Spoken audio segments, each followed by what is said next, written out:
जम्मू कश्मीर में जो नतीजे हैं, जो एक्सपेक्ट किए एग्जिट पोल ने, उनमें कोई बड़ा बदलाव हो जाता है तो क्या आपको वर्तमान रुझान इसका संकेत देते हैं?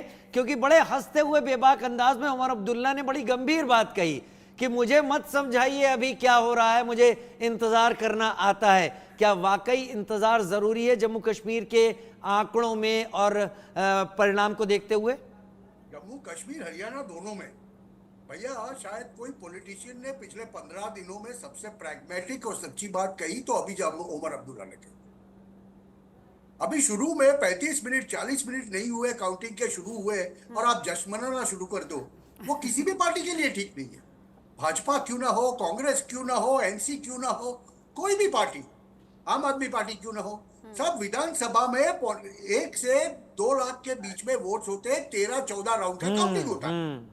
तो जब तक 7 राउंड का काउंटिंग नहीं हो जाता, 7 राउंड का काउंटिंग आधा, तब तक प्रेडिक्ट करना भी मुश्किल है। हम वही बात कर सकते हैं, इसीलिए उमर अब्दुल्ला ने बताया कि भैया मुझे मत बताओ। That shows, you know, his maturity। जो अरविंद जी ने बताया, अरविंद सर ने बताया, वो बहुत सही बात कही। वो कोई भी पॉलिटिशियन के लिए, अभी राहुल गांधी जी कितने मैच्योर है उसके लिए डिबेट हो सकती, मगर यहां तो इन्होंने बोल के बता दिया। अभी देखिए, 2 चीजें सुनिए आप, 40 मिनट के आपके प्रोग्राम में 2 बड़ी बड़ी चीजें हो गई। एक, उमर अब्दुल्ला प्रैग्मेटिकली सत्य बता के चले गए। दूसरी जगह पे लोग जलेबा बेच के अगर 2 घंटे बाद बदल गया, अगर समझ लो 2 घंटे बाद कुछ बदल गया तो वो कहाँ जाएंगे? चलिए, पेट तो भर ही चुका है। संदीप यादव जी से पूछ लेते हैं। संदीप यादव जी, बहुत जल्दबाजी नहीं कर दी है? हिमांशु जी कह रहे हैं जो जलेबा लेकर आप खड़े हो गए, बहुत जल्दबाजी हो गई है, अभी तो मशीन खुली तक नहीं।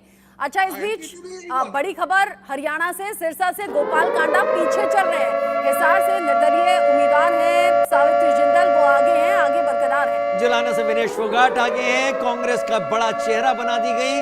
अंबाला कैंट से सरप्राइज अनिल विज, जो ये कह रहे थे कि अगर हमारी सरकार बनी तो मुख्यमंत्री मैं बनना चाहूंगा, वो पीछे चल रहे हैं। हालांकि जल्दबाजी होगी, फिर वही कहना कि अभी तो पोस्टल बैलेट की गिनती चल रही है, लेकिन जुलाना से विनेश फोगाट का आगे होना मतलब बेटी के तौर पर भी और बहू के तौर पर भी सपोर्ट खूब मिला है।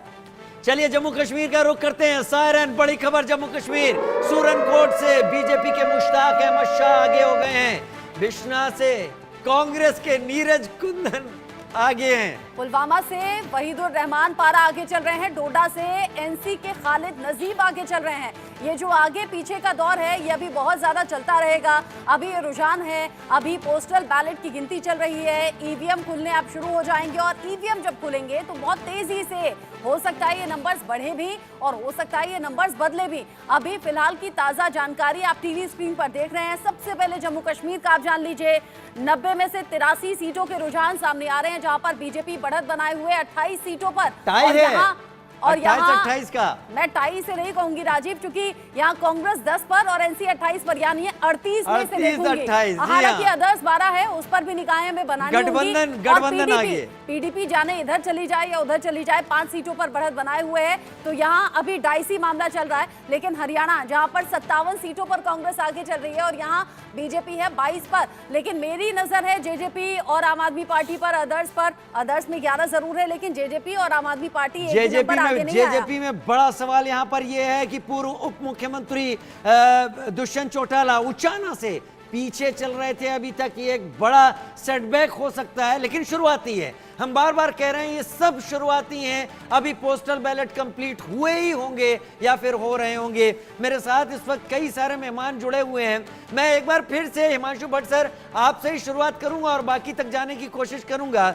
अब जो चीजें निकल रही हैं, क्या यहां पर आपको लग रहा है स्ट्रेटेजी काम की है या फिर इन चुनावों को लेकर एंटी इनकम्बेंसी जिम्मेदार रही? जम्मू कश्मीर में 10 साल से सरकार नहीं रही, वो गुस्सा सामने आया है, और हरियाणा में 10 साल से बीजेपी का रहना वो उसके खिलाफ जा रहा है। देखिए, पहले हरियाणा की बात करें, definitely anti incumbency is going to work, वो काम करने वाली।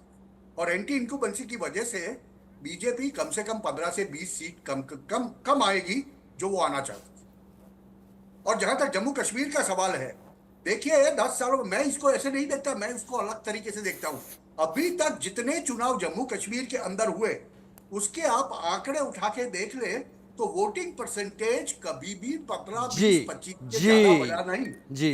वो 20-25% से लेके जब 60% का वोटिंग होता है, ये 60 और तो 70% क्या के बीच होता की है? बात है, सही कह रहे हैं आप, सही कह रहे हैं। तो जनाधार क्या होता है वो हमें देखना पड़ेगा।